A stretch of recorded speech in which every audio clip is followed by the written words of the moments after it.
Psalm 78. O my people, listen to my instructions. Open your ears to what I am saying, for I will speak to you in a parable. I will teach you hidden lessons from our past, stories we have heard and known, stories our ancestors handed down to us. We will not hide these truths from our children. We will tell the next generation about the glorious deeds of the Lord, about his power and his mighty wonders. For he issued his laws to Jacob, and he gave his instructions to Israel. He commanded our ancestors to teach them to their children, so the next generation might know them, even the children not yet born, and they in turn will teach their own children.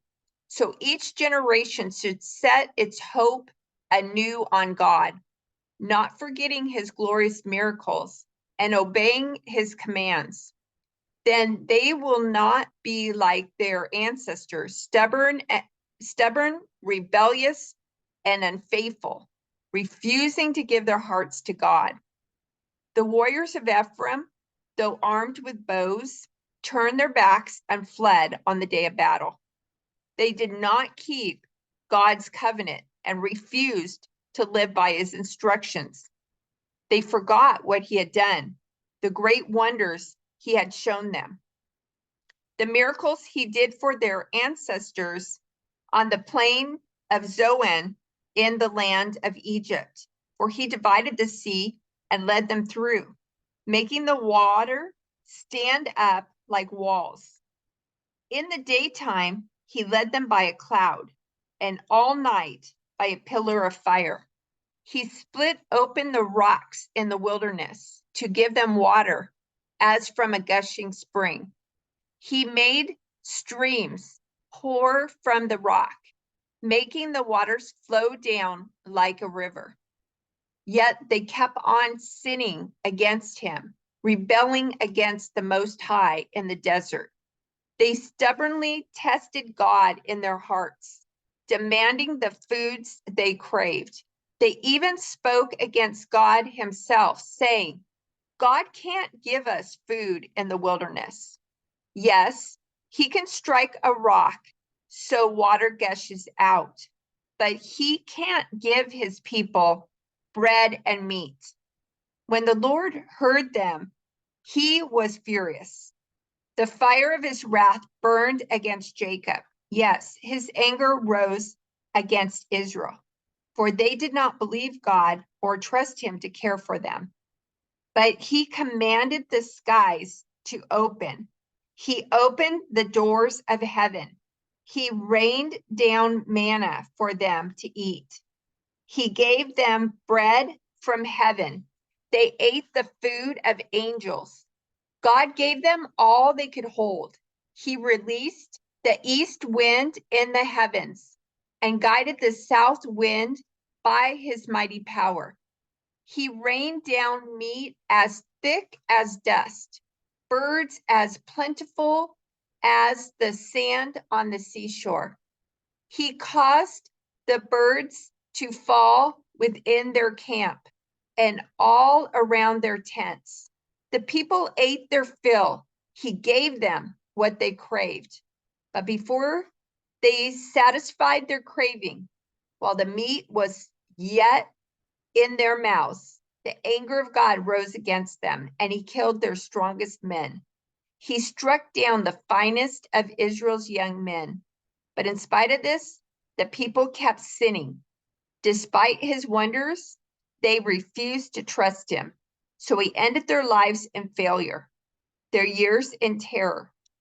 When God began killing them, they finally sought him. They repented and took God seriously. Then they remembered that God was their rock, that God Most High was their Redeemer. But all they gave him was lip service. They lied to him with their tongues. Their hearts were not loyal to him. They did not keep his covenant. Yet he was merciful and forgave their sins and did not destroy them all. Many times he held back his anger and did not unleash his fury. For he remembered that they were merely mortal, gone like a breath of wind that never returns. Oh, how often they rebelled against him in the wilderness and grieved his heart in that dry wasteland.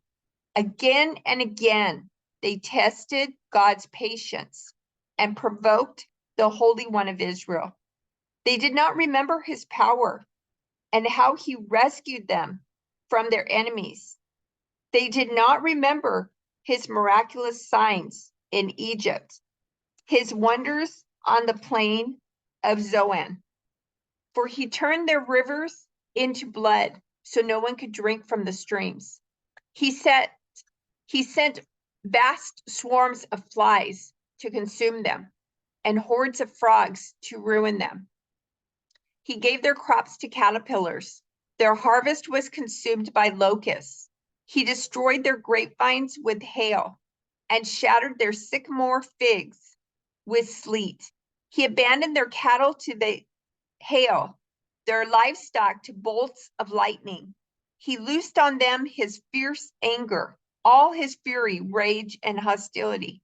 He dispatched against them a band of destroying angels. He turned his anger against them. He did not spare the Egyptians' lives, but ravaged them with the plague.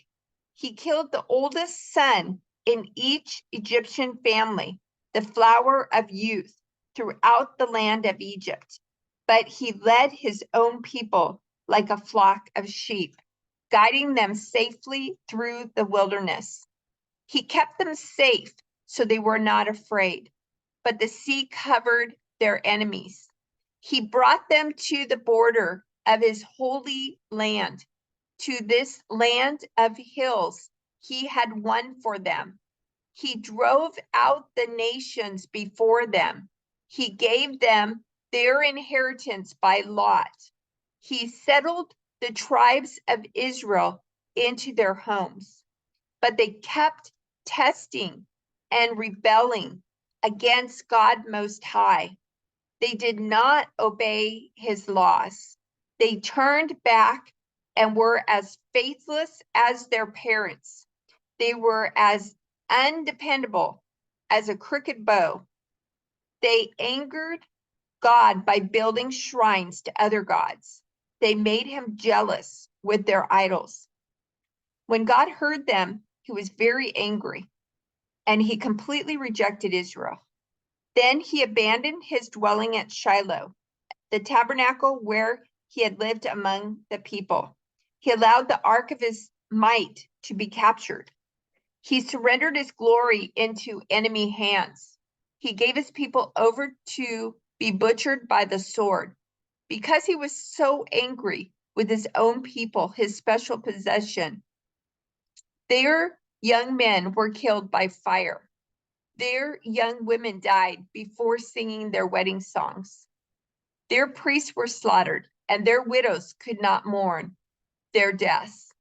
Then the Lord rose up as though waking from sleep, like a warrior aroused from a drunken stupor.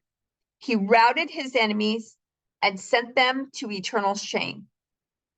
But he rejected Joseph's descendants. He did not choose the tribe of Ephraim. He chose instead the tribe of Judah and Mount Zion, which he loved. There he built his sanctuary as high as the heavens, as solid and enduring as the earth. He chose his servant David, calling him from the sheep pens. He took David from tending the ewes and lambs and made him the shepherd of Jacob's descendants, God's own people, Israel. He cared for them with a true heart and led them with skillful hands.